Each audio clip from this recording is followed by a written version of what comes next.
साल 2022 की बात है। एशिया कप में भारत ने पाकिस्तान को बड़ी बुरी तरह हराया था और इसके बाद अचानक ही ब्रिटेन के लेस्टर शहर में आग लग गई। एक क्रिकेट मैच, भारत की जीत और उसके बाद हंगामा शुरू हुआ। इस इंसिडेंट ने लेस्टर में सदियों से हो रही मुस्लिम आबादी के माइंडसेट को पूरी दुनिया के सामने एक्सपोज करके रख दिया था।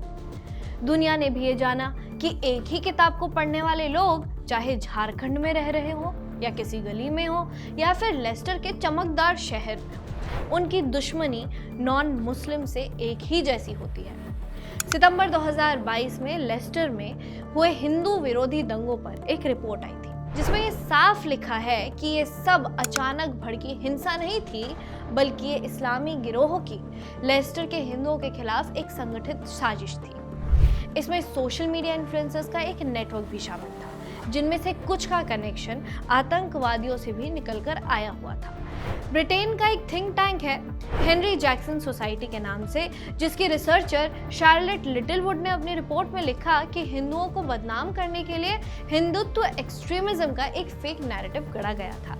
इस नैरेटिव को हवा देने वालों में एक सजायाफ्ता आतंकी भी था, जिसने खुलेआम तालिबान और आईएसआईएस के लिए दुआएं मांगी थी। ये खेल कैसे चलता है?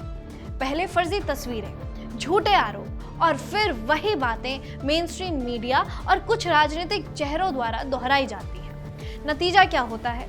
पूजा स्थलों पर हमले बढ़ते जाना, हिंदू परिवार डर के साए में आने लगते हैं। ठीक यही लेस्टर में भी हुआ। लेस्टर में एक LE5 पोस्ट कोड का एक मुस्लिम बहुल इलाका है।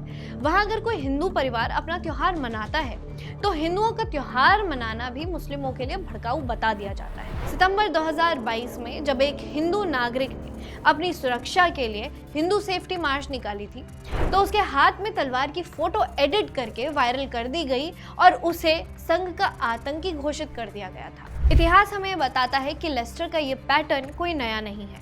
लेस्टर की आबादी में लगभग 18% मुस्लिम्स हैं और 14% हिंदूज। दोनों तरफ भारत और पाकिस्तान से आए प्रवासी शामिल हैं।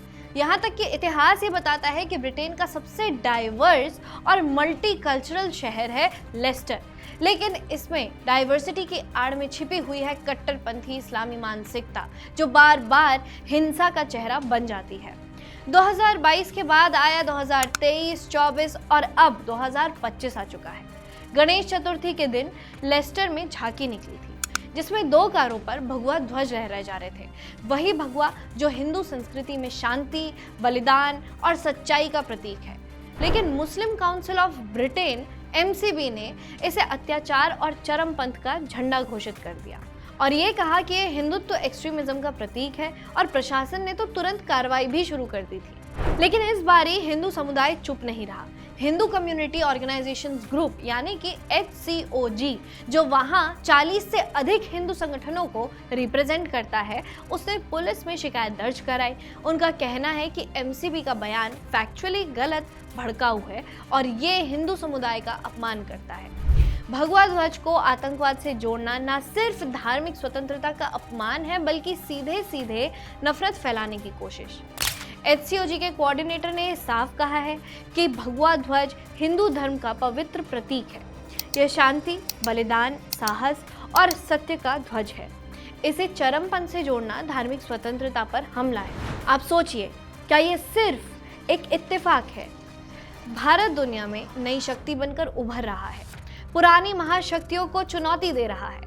ठीक उसी वक्त ब्रिटेन के लेस्टर में हिंदू पहचान पर हमला क्यों होता है?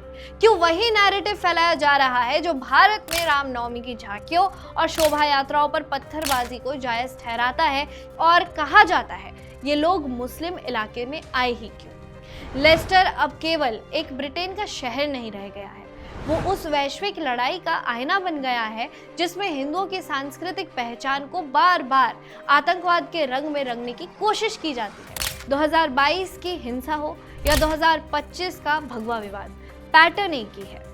पहले हिंदुओं को उकसाने का आरोप, फिर उनके प्रतीकों को बदनाम करना और अंत में उन्हें चरमपंथी साबित करना और उसका अभियान चलाना। लेकिन इतिहास इस बात की गवाही देता है कि जो ध्वज सदियों से शांति और सत्य का प्रतीक है, उसे झूठ और नफरत से ढका नहीं जा सकता है। देखते रहिए ऑप इंडिया।